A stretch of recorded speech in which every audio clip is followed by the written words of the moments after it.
Auzubillahiminash-shaytanir-rajeem. Bismillahir-rahmanir-rahim. Assalamu alaikum warahmatullahi wabarakatuh. Today our topic is the difference between prokaryotic and eukaryotic cell.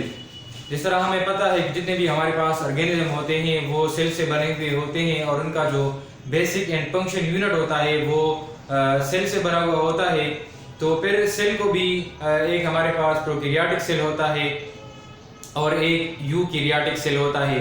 तो what is the difference between prokaryotic and eukaryotic cell, आज हम पढ़ेंगे, उनको जानेंगे। ठीक है, तो सबसे पहले जान लेते हैं कि ये जो प्रोकैरियोटिक सेल होता है उसके अंदर लेक ऑफ द न्यूक्लियस होता है। ठीक है, यानी हमारे पास जो न्यूक्लियस होता है जिसको हम एक इम्पॉर्टेंट ऑर्गेनेली तस्वुर करते हैं क्योंकि वो all the activity of the cell को कंट्रोल कर रहा होता है।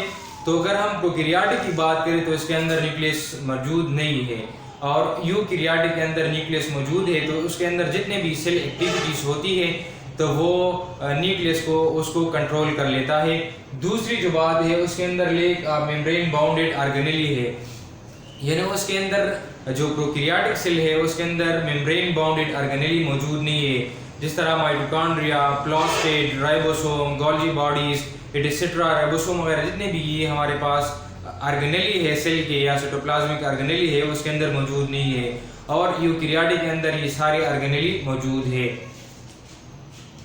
अगर सेल वॉल की बात करें प्रोकैरियोटिक सेल में तो इसके जो सेल वॉल होता है वो पेप्टाइडोग्लाइकेन से बना हुआ होता है और पेप्टाइडोग्लाइकेन वो पॉलीमर होता है अमीनो एसिड्स के और शुगर के, यानी पॉलीमर हम लार्ज मॉलिक्यूल के कहते हैं, यानी जो हमारे पास अमीनो एसिड्स के मोनोमर्स और साथ साथ में शुगर्स के मोनोमर जब आपस में कंबाइन हो जाते हैं तो पॉलीपेप्टाइडोग्लाइकेन यानी पेप्टाइडोग्लाइकेन हमारे पास बना देता है। तो सेल वॉल प्रोकैरियोटिक सेल में वो पेप्टाइडोग्लाइकेन से बना हुआ होता है, जबकि हम यूकैरियोटिक सेल की बात करें तो इसका जो प्लांट सेल होता है वो भी यूकैरियोटिक सेल है। तो उसका सेल वॉल जो है वो सेलुलोज से बना हुआ होता है और इसके अलावा पंजाई सेल जो है वो भी यूकैरियोटिक सेल है, वो हमारे पास काइटिन से बना हुआ होता है। ठीक है, इसके अलावा जो प्रोकैरियोटिक सेल होता है वो स्मॉल इन साइज होता है। तो स्मॉल इन साइज का मतलब ये है उसका जो शेप या स्ट्रक्चर होता है वो छोटा सा होता है, यानी 0.5 नैनोमीटर का होता है। ये इसलिए स्मॉल होता है क्योंकि इस जो है एक तो यूनिसेलुलर सेल होता है, दूसरा ये सिंपल सेल होता है और तीसरी बात उसके अंदर जो ऑर्गेनेली है वो एब्सेंट है, इसलिए ये उनका जो साइज है वो छोटा है।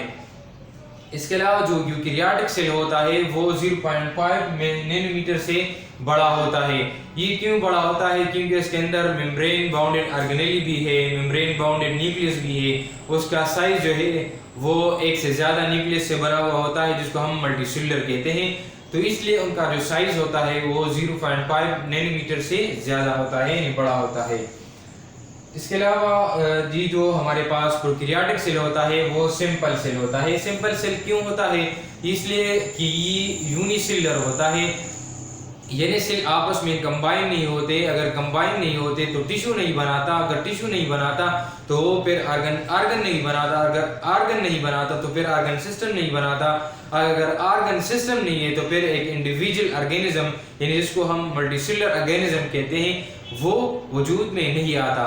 और अगर हम यूकैरियोटिक सेल की बात करें तो इसके जो सेल होते हैं वो कंबाइन होते हैं, टिश्यू बना लेते हैं, फिर टिश्यू से आर्गन और फिर आर्गन से आर्गन सिस्टम, आर्गन सिस्टम से एक इंडिविजुअल ऑर्गेनिज्म बनता है जिसको हम मल्टीसेलुलर ऑर्गेनिज्म कहते हैं।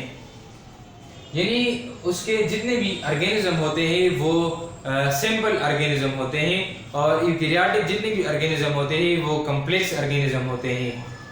इसके अलावा उनका जो सेल होता है वो यूनिसेलुलर होता है। यूनिसेलुलर का मतलब ये है कि उसका जो बॉडी होता है वो एक सेल से बना हुआ होता है और जितने भी बॉडी के एक्टिविटीज होती है वो एक ही सेल वो उसको कंट्रोल करता है। फॉर एग्जांपल डाइजेशन हो गया, एक्सक्रीशन हो गया, इसके अलावा मेटाबॉलिज्म, कैटाबॉलिज्म वगैरह जितने भी एक्टिविटीज उसके अंदर होती है, चाहे वो वेजिटेटिव के हवाले से हो या रिप्रोडक्शन के हवाले से हो, तो वो एक ही सेल उसको कंट्रोल कर देता है।